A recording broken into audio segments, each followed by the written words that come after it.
Bem, eu queria que você abrisse a sua Bíblia no livro de Apocalipse, capítulo 1.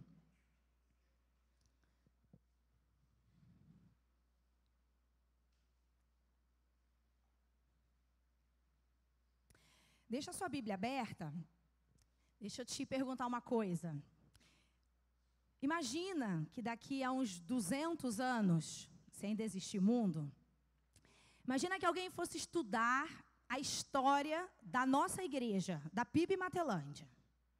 Algum historiador cristão decidisse fazer aí uma análise sobre a nossa história, desde a fundação da igreja a 28, né? Bianca, quantos anos você tem, Bianca?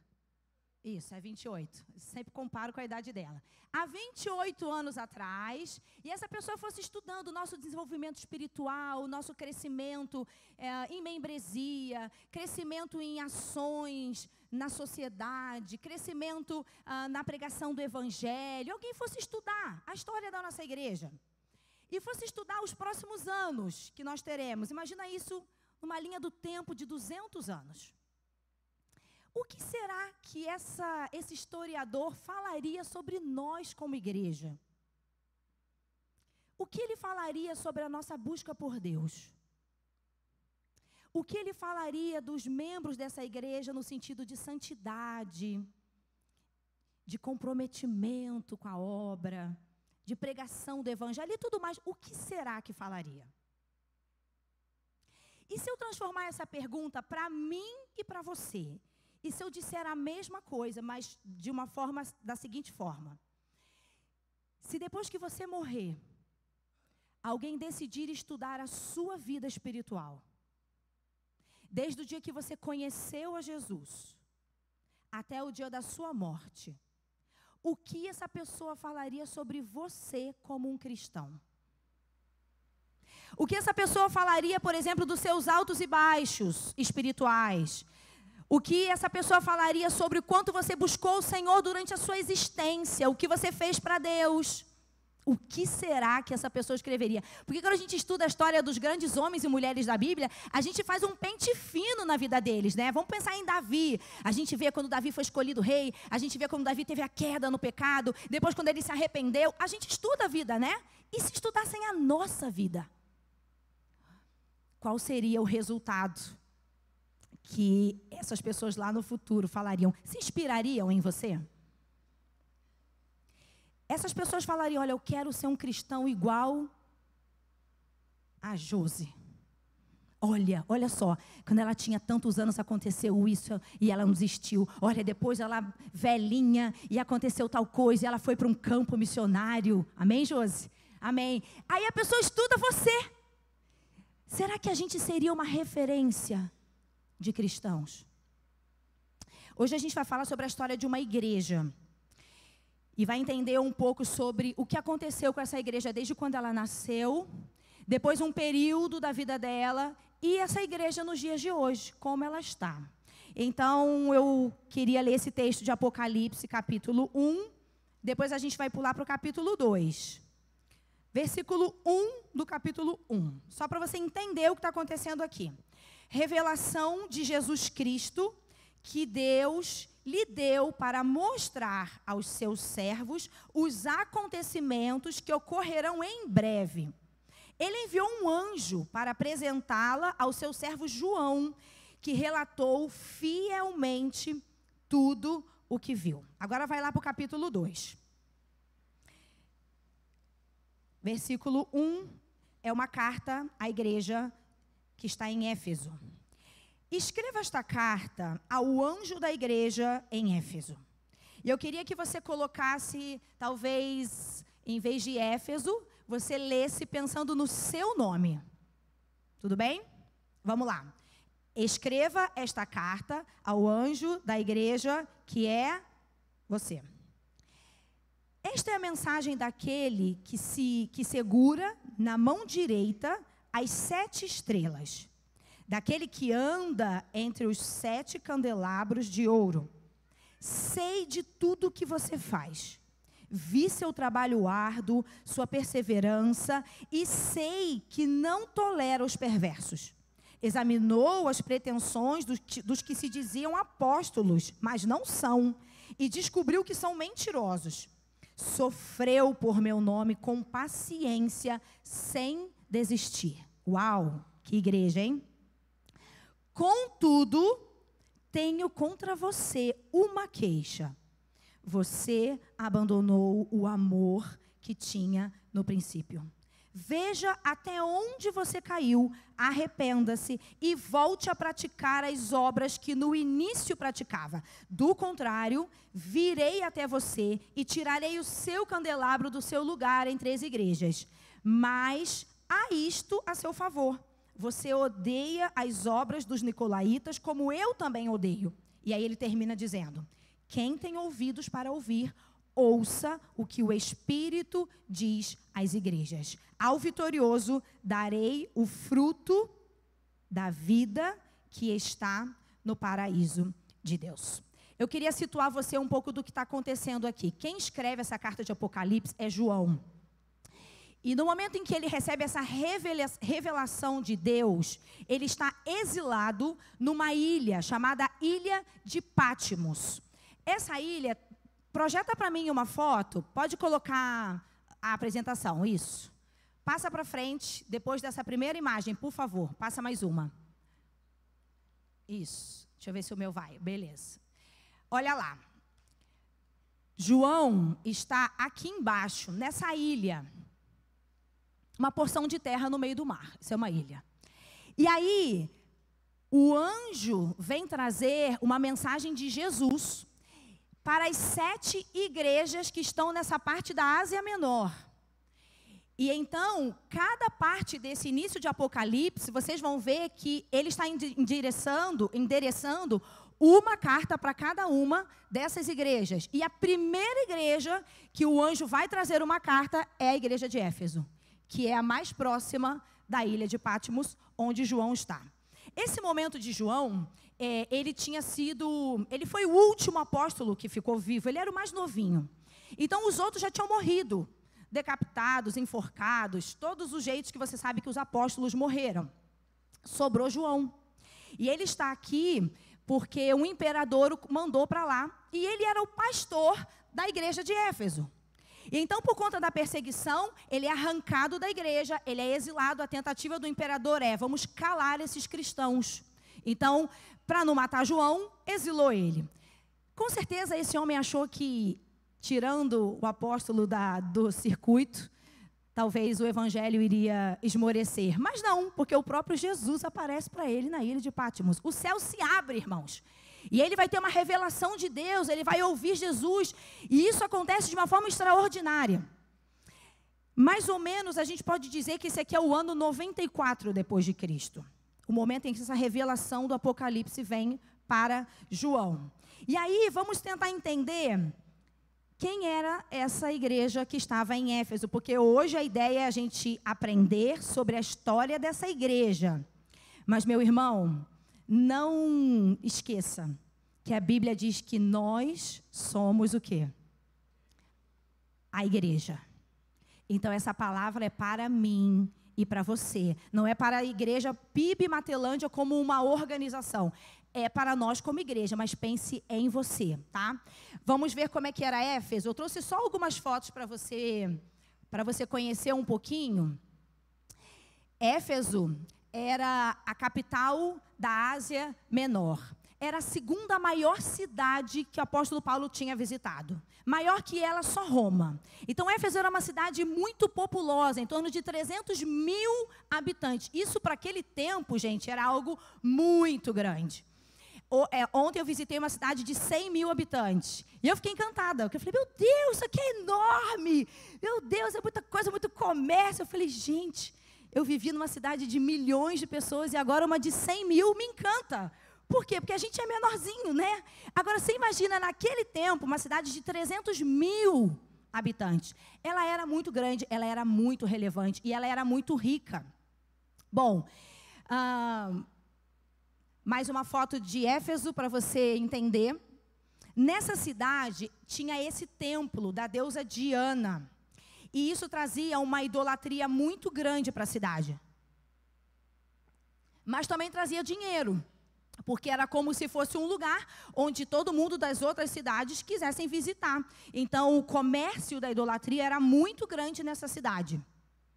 E aí, gente, naquele lugar tem uma igreja. E aí a gente continua. Como é que essa igreja cresceu? Como é que essa igreja nasceu? O apóstolo Paulo, na sua segunda viagem missionária, ele visita Éfeso, junto com Áquila e Priscila. E ele fica um tempo ali.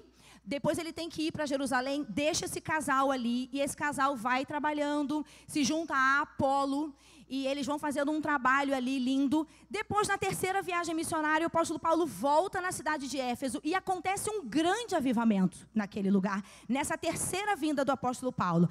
Gente, é um avivamento tão poderoso, e aí você vai lembrar de algumas coisas que a Bíblia fala, isso está lá em Atos 19, e a Bíblia diz assim, ó: Deus, pelas mãos de Paulo, fazia maravilhas extraordinárias. Quando os lenços ou os aventais de Paulo eram colocados sobre os enfermos, eles eram curados das suas doenças. O avental que ele trabalhava, colocava sobre o doente, eles eram curados, e dessas pessoas curadas saíam espíritos malignos. Pessoas confessavam seus pecados e queimavam seus livros de encantamento publicamente. Era uma cidade, gente, muito mística. E então existiam muitos adivinhadores, muitos livros de feitiçaria, junto com toda a idolatria do templo. E quando o apóstolo Paulo viaja nessa terceira viagem, a cidade é impactada pelo poder de Deus, através dele. E então todas essas coisas começam a acontecer.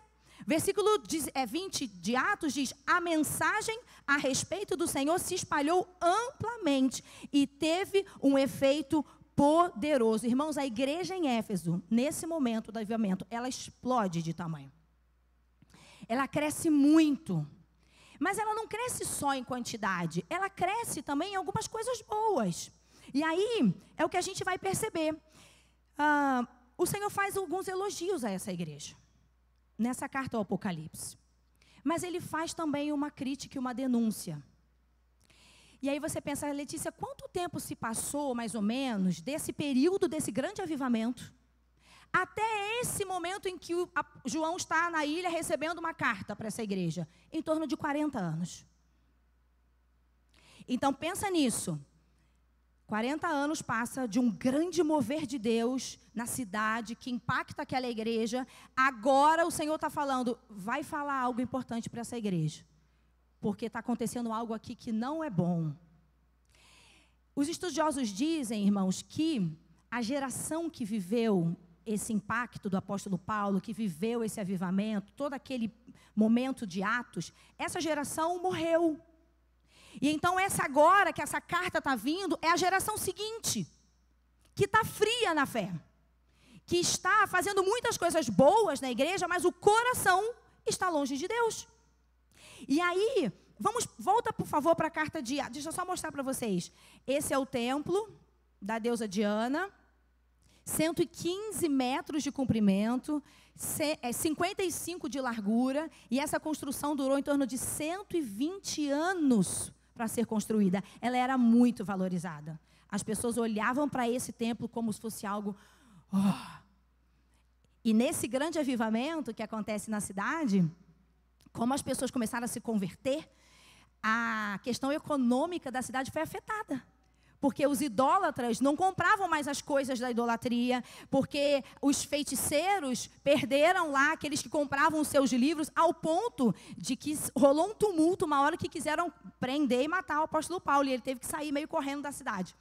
Por quê? Porque o avivamento abriu os olhos daquela cidade que estava no pecado.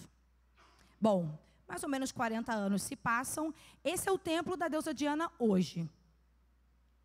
Ele era assim...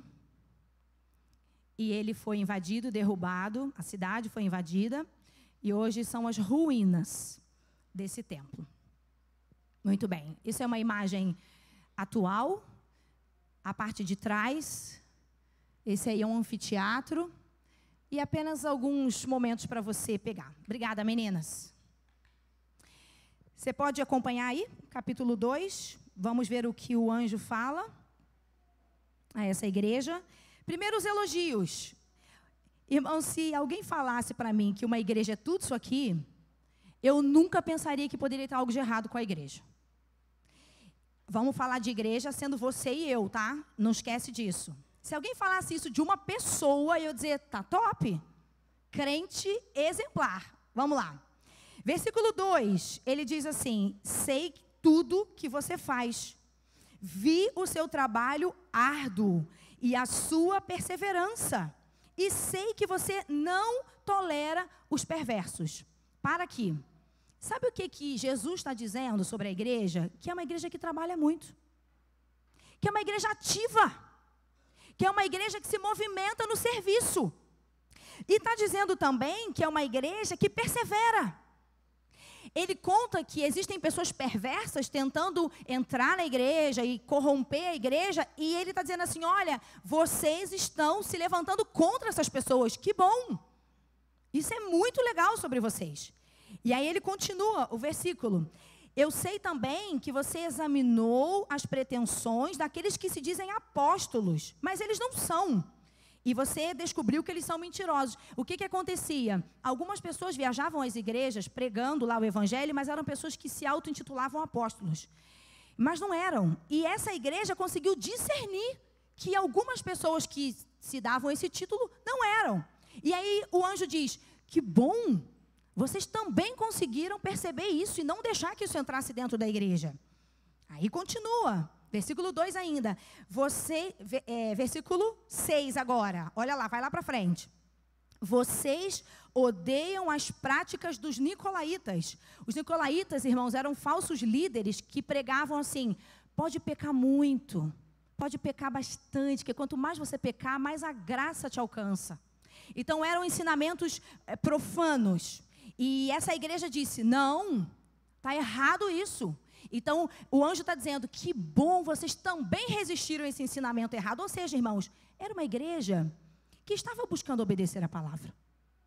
Era uma igreja que estava tentando impedir que algumas heresias entrassem no meio dela. Olha que bênção de igreja. E diz também no versículo 3, vocês suportam sofrimentos. Era uma cidade idólatra, então os crentes passavam aperto de ter que se posicionarem. Não, nós não adoramos essa deusa. Não, nós não cremos nesse culto que não seja a Deus. Isso com certeza gerava perseguição a eles, mas eles estavam firmes. E aí eu pergunto, irmãos, não parece que está tudo bem? Sim ou não? Você fala, gente, mas não pode uma igreja firme na palavra. Uma igreja que resiste quem está tentando trazer ensinamento errado. Uma igreja que quando é perseguida, não abandona a fé. Porque hoje em dia, quando a gente é perseguido, a gente abandona a fé. Ali não. Mas aí vem uma exortação sobre a igreja. Que nos surpreende. Diante de um cenário tão legal. A crítica é a seguinte. O Senhor está dizendo, igreja, pensa agora em você. Apesar de toda a sua dedicação, apesar de você trabalhar muito, de você se empenhar em muitas áreas da igreja, eu preciso te dizer que você abandonou o seu primeiro amor. O entusiasmo, aquela devoção dos primeiros dias, está faltando para essa nova geração uma intensidade no amor pelo evangelho. Aqueles pais que talvez viveram de uma forma muito mais intensa a fé em Jesus, agora esses filhos não estão conseguindo viver esse mesmo amor, estão trabalhando. Esses filhos estão reproduzindo esse caráter de ser servo, esse caráter de produção. Vamos fazer coisas para Deus, vamos fazer a igreja crescer, vamos trabalhar para algumas áreas. Amém. E isso não está errado, irmãos. Entenda que a palavra não é para você não fazer mais nada na igreja. Claro que não. Mas aqui é para a gente entender que o Senhor faz uma denúncia para aqueles que estão fazendo muitas coisas para Deus, mas estão fazendo poucas coisas com Deus. E a pergunta é, será que é possível um cristão atuante e perseverante abandonar o amor por Jesus? É possível um cristão resistir às pressões do mundo, trabalhar arduamente na igreja, mas estar frio na sua relação com Deus? Sim ou não? Segundo essa carta, sim. Sim, é possível. É possível a gente estar na igreja todos os domingos. É possível a gente estar nos nossos encontros pequenos ou em qualquer outro lugar e o seu coração estar frio? Sim ou não? Sim.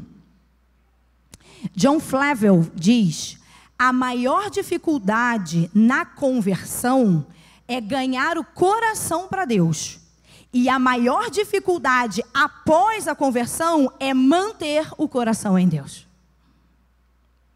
É isso que Jesus está dizendo para essa igreja. O coração de vocês esfriou. Eu vejo as obras. Eu vejo o trabalho. Mas o coração não está com amor. Estamos fazendo por fazer.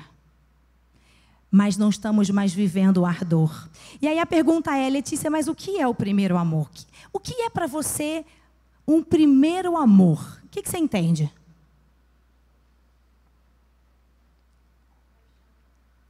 Paixão, que mais?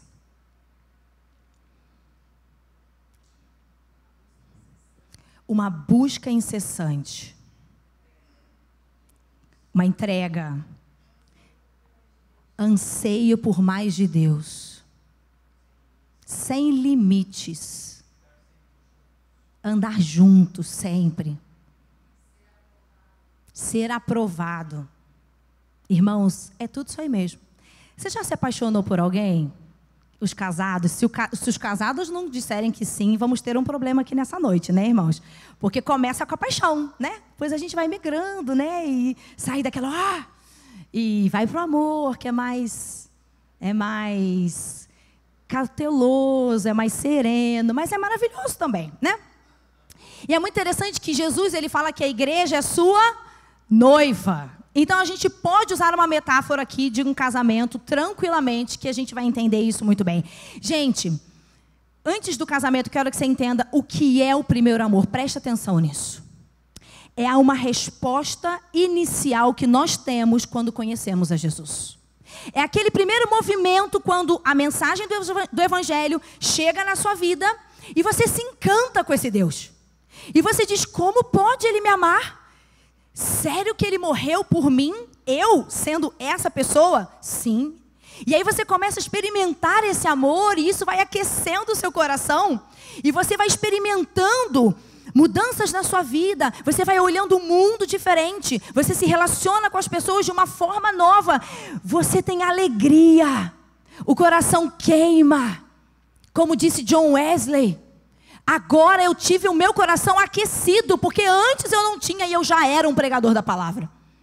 Mas agora o meu coração queima. O primeiro amor é quando você tem essa experiência inicial de um encontro com Jesus. Quando aquele endemoniado gadareno, que se cortava com cacos de telha, que vivia nos sepulcros, que vivia sem roupa, quando ele tem um encontro com Jesus e aqueles demônios saem dele... ele fica tão encantado, ele fica tão maravilhado com Jesus que ele quer ir embora com ele. Ele quer abandonar tudo, a vida dele. E ele diz, deixa eu ir com você. Porque é o primeiro amor. E aí Jesus diz, não, você tem que ficar aí, porque você vai ser um testemunho vivo. As pessoas que te conhecem. E aí o que o primeiro amor faz? Então se você não vai me levar com você, eu também não te quero mais. Não! Ele fica tão encantado que ele diz, tudo bem, eu vou ficar. E ele prega nas 10 cidades ao redor. Porque ele teve um encontro com Jesus e ele entendeu o que era isso. Isso é primeiro amor, irmãos. E talvez você está me ouvindo e está dizendo assim, gente, eu acho que eu não sei o que é isso não. Eu comecei a vir na igreja e achei muito bom estar aqui. Eu gosto de vir na igreja. Mas eu nunca tive essa experiência de entender quem eu era antes de Cristo. De reconhecer os meus pecados. De entregar a minha vida a Ele e começar a caminhar. Eu não tive isso não. Talvez vai precisar ter. Porque existe um ponto inicial onde a gente tem um encontro real com o Senhor. E isso faz muita diferença na nossa vida, irmãos. E aí eu penso assim, como seria um casamento que perdeu o primeiro amor? Você que tem alguém do seu lado, pode ser noivo, pode ser marido, esposa. Como é um casamento que perdeu o primeiro amor? Segundo, essa ideia aqui da igreja. É um casal que ainda é fiel um ao outro. Vamos fazer uma analogia com a igreja de Éfeso. Esse casal mantém a fidelidade. Ninguém traiu ninguém. Ninguém está olhando para o lado também. Não tem outra pessoa, só tem ele. É um casal que está lutando pelas necessidades da família. Está lutando para manter os filhos, pagar as contas. Está tudo bem. É um casal que está resistindo às tentações externas. Às vezes aparece um negócio ali no trabalho, uma colega nova, um colega novo, e a pessoa fala, não quero, porque eu sou casado. Glória a Deus. Era a igreja lá. Mas, esse casal que está fazendo tudo isso que é importante, imagina que esse casal perdeu o prazer de estar junto. Perdeu o prazer de sentar e só conversar. Perdeu o prazer de fazer um carinho. Perdeu o prazer de perguntar como foi o seu dia, porque é importante para mim saber como você está, porque eu amo tanto você. Então, saber como você está é importante para mim, meu amor. Isso é resquícios de que o primeiro amor ainda está ali. É um casal que tem prazer em sair juntos, em tomar um café juntos, em sentar na praça. Por quê? Porque o amor ainda está aquecido, ainda que tenha 30 anos de casados. E aí, irmãos, aqui vem um grande problema. Preste atenção nisso. Nós não podemos normalizar o esfriamento espiritual e dizer, não, Letícia, isso aí, esse fervor todo que você está falando, coração aquecido por Deus, a vontade de estar na vigília, que vai ter sexta-feira, não posso perder de jeito nenhum, eu não perco uma oportunidade de estar com a igreja, porque os meus irmãos estão lá e eu tenho que estar, isso são coisas do primeiro amor. E aí um crente antigão, ele fala assim, cara, isso é coisa de novo convertido. Isso é desculpa de quem não está mantendo a fogueira acesa. E aí a gente aceita que isso não acontece mais com a gente e a gente diz, é normal, até porque eu tenho 20 anos de convertido. Assim como quando um casal de casados vê um casalzinho noivinho, recém-casado, eu vi agora na viagem, o filho do pastor tinha casado há 1 mês só. E foi muito legal, porque eu pude experimentar como vai ser quando o filho mais velho casar. Porque era o filho mais velho do pastor, entendeu, filho? E eu ficava só olhando, dizia, meu Deus, isso eu vou sentir também. E eu olhava, isso eu vou me alegrar também. E aí ela me mostrava as fotos do casamento, aquela alegria toda, e o filho não estava mais. E é uma família que eu vou todo ano lá. Então eu acompanhei esse menino aí pelo menos uns 5 anos. E eu falei, meu Deus, esse menino casou 22 anos. E a casa não tinha ele. Mas aí a gente foi almoçar fora. E aí a mãe falando, vai chegar aí, o Lucas vai chegar. E aí a alegria dela, né? E aí chegou o Lucas, braçado com a menininha, assim, beijava, passava a mão no cabelo. Aí sentaram à mesa. Gente, era uma alegria só. Eu falei, ai, que lindo, né? Chegaram de moto. Me lembrei eu e Fabrício de moto. Ai, meu Deus. Até que a gente caiu, né, gente? Não rolou mais moto. E aí eles chegaram de moto e ela abraçadinha, assim, na barriga dele. Era lindo. E aí a gente tem a tentação de dizer, mas é recém-casado, né? E aí o que a gente fala para esses casais? Vocês estão... Vocês não sabem o que a gente fala? Vocês estão em lua de mel. Espera passar a lua de mel. Irmãos, não. Não. Ou você que é casado está querendo ter um amor esfriado depois de 10 anos, 20 anos. Você quer isso? Será que Deus quer que a nossa relação com Ele se esfrie também? E aí a gente vai entender que o Senhor tem razão de dar uma advertência para essa igreja. Jonathan Edwards diz que corre-se o risco de termos muita luz na cabeça, muito conhecimento bíblico, muito entendimento sobre Deus, mas não termos mais fogo no coração. O que podemos fazer para perder o primeiro amor? O que pode acontecer? É a gente perder o primeiro amor. Irmãos, pecado. O pecado nos afasta do primeiro amor. Porque a gente vai vivendo coisas que a gente sabe que não agradam a Deus, a gente vai abrindo portas espirituais na nossa vida, a gente vai convivendo com aquele erro e daqui a pouco, quando você percebe, você já não está mais conseguindo ouvir a voz de Deus.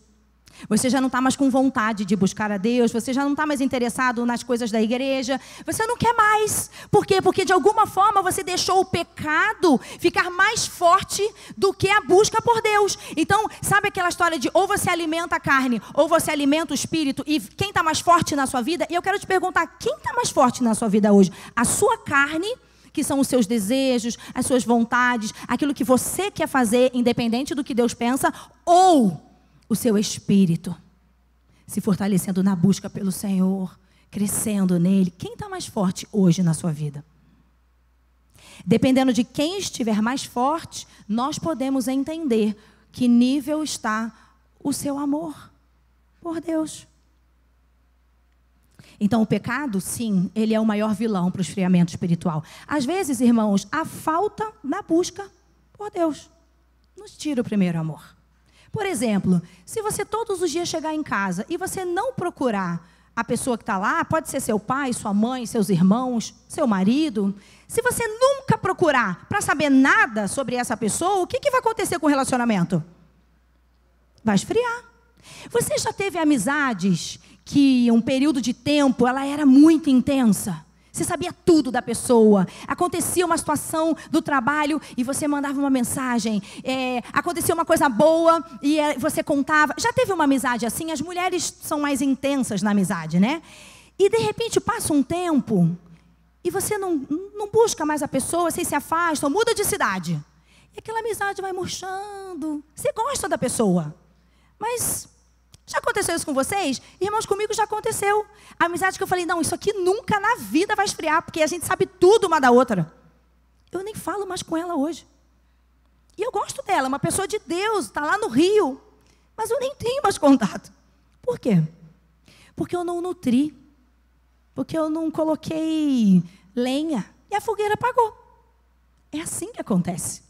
Então, a falta da busca por Deus também faz o primeiro amor ir embora. Irmãos, o ativismo também faz o primeiro amor ir embora. Sabe o que é o ativismo? Você vem para a igreja, você faz de tudo, você trabalha, você se envolve e canta e prega e vai na recepção e na cantina e é líder de célula. Você corre tanto que às vezes você se ilude de que isso é suficiente. Eu estou check com Deus, porque olha quanto que eu trabalho para Ele. Não. É aquela mulher que limpa a casa, lava o banheiro, faz o almoço, faz a janta. O marido chega em casa e ela não senta para conversar. Do que adiantou ela servir tanto se não teve tempo com ele? É isso que Jesus está falando. E aí a pergunta é, então como voltar ao primeiro amor?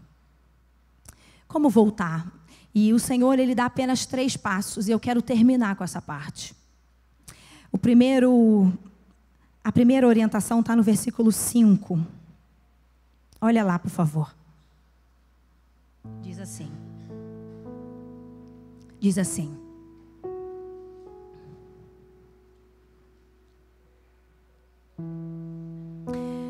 Veja até onde você caiu.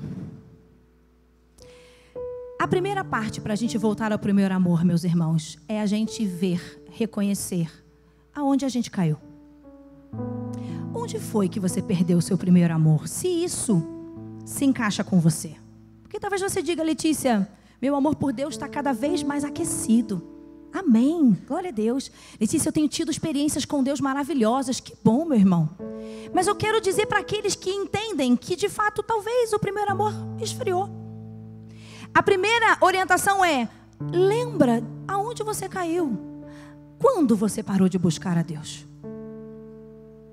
Quando foi que talvez você deixou um pecado entrar na sua vida e parecia tão inofensivo? E de repente, você já estava começando a esfriar. Quando foi, meu irmão? Quando foi que você parou de orar na sua casa? Quando foi que você parou de buscar a Deus na palavra? Você consegue pensar quando foi que isso aconteceu? Você lembra? Ele está falando que houve uma queda, houve um erro.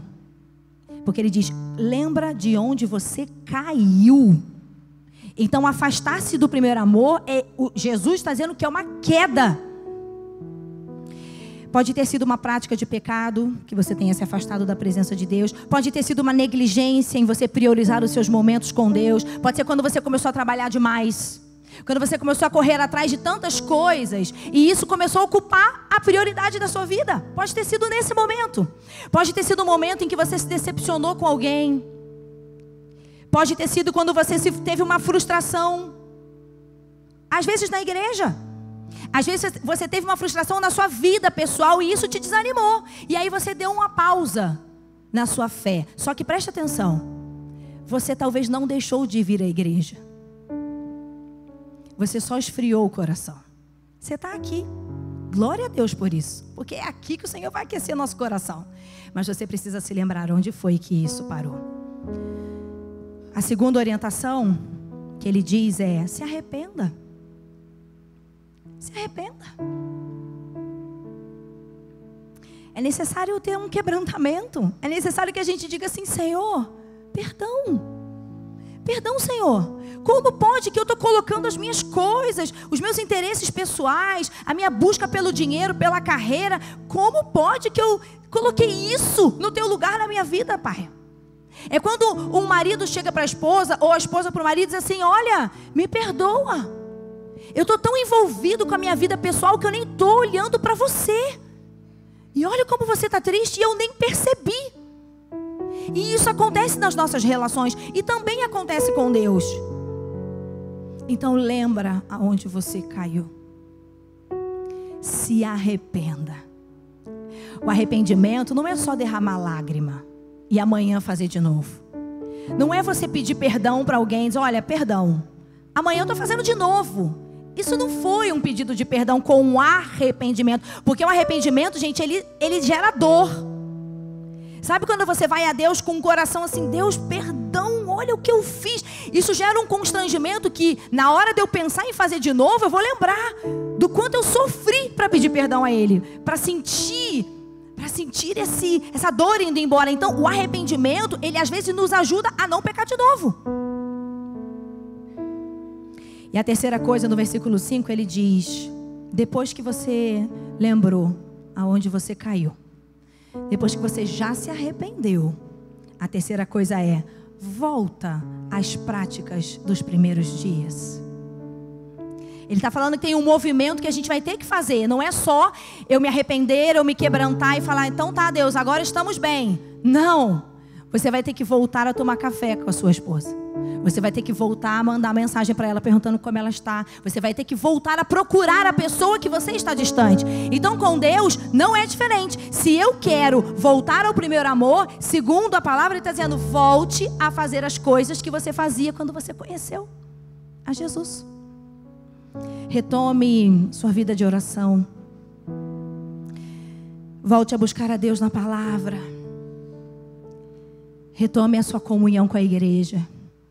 Não tem vida com Deus sem comunhão com a igreja, meus irmãos. Não deixa o diabo te enganar. Não tem como. Ele criou a igreja. A não ser que a gente ache que a gente tem um método melhor do que o de Jesus. Eu acho que não. Então a comunhão com a igreja é importante. Você está afastado da igreja.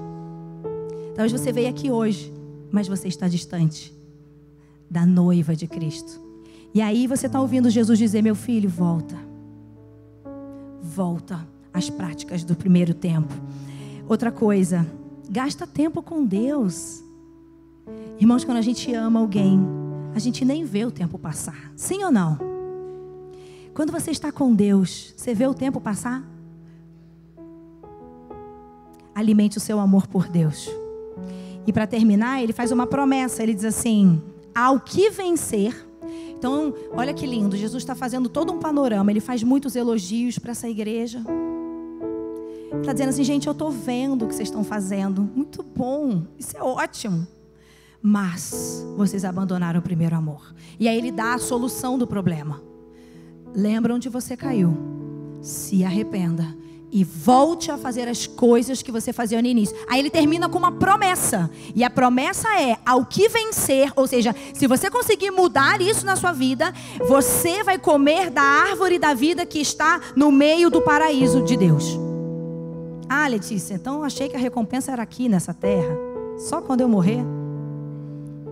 Você não tem ideia do que significa isso. Talvez você não tenha ideia. Adão perdeu o direito de comer dessa árvore por conta do pecado. Jesus está dizendo assim: vocês vão voltar a comer dela. Vocês estarão comigo. Vocês vão desfrutar de um prazer que eu dei lá atrás.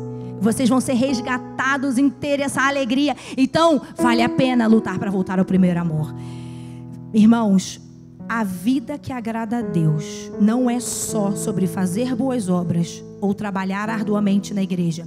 Não é sobre conhecer profundamente as Escrituras e somente isso. Não é sobre suportar sofrimentos e não abandonar a Cristo. E também não é só sobre resistir às perseguições. É sobre tudo isso junto. Amém. Mas com seu coração em Deus. Porque se eu for só tudo isso, mas eu estiver distante da presença, eu sou fariseia. Eu sou alguém que só conheço, que sei de cor, que defendo Jesus lá fora, mas isso se tornou só uma ideologia, não é mais uma vida com Deus. A vida que agrada a Deus é fazer tudo isso que eu disse, sem perder o prazer e a alegria da presença dEle. Aquela nova geração de cristãos não manteve a busca por Deus.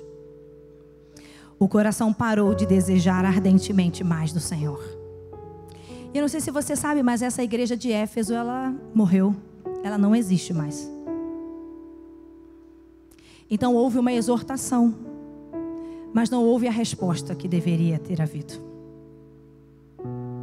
E o Senhor está hoje nos fazendo um convite também. Eu queria que você ficasse de pé no seu lugar.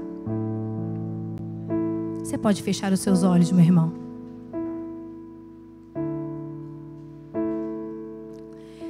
Foi tão claro quando o Senhor falou sobre isso comigo essa semana, que eu tive certeza de que essa palavra era da parte dele para nós, e eu me incluo nisso.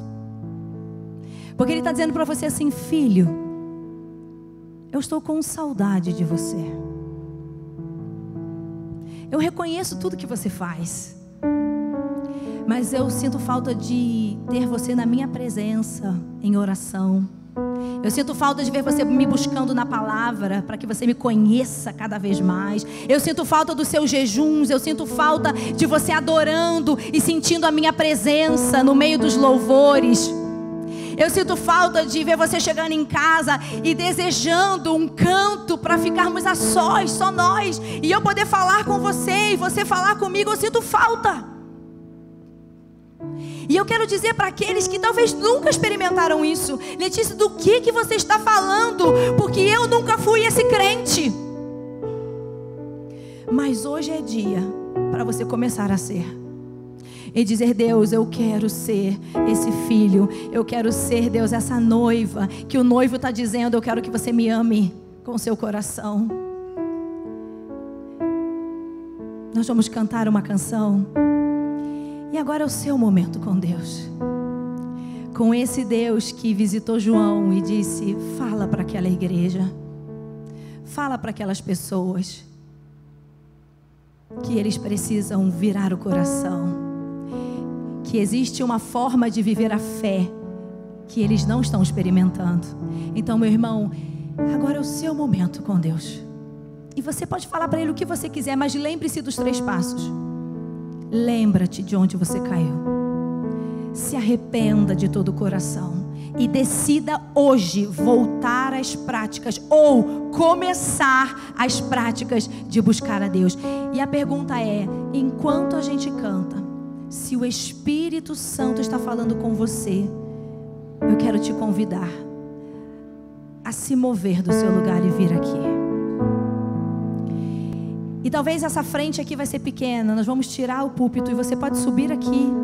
Se você quiser se ajoelhar diante do Senhor, é o seu momento com Deus. Mas você vai dizer: Senhor, eu quero voltar ao primeiro amor. Ou você vai dizer: Deus, eu quero experimentar pela primeira vez o que era esse encontro com o Senhor. Agora é você e Deus, meu irmão. Em nome de Jesus, que Ele fale com você.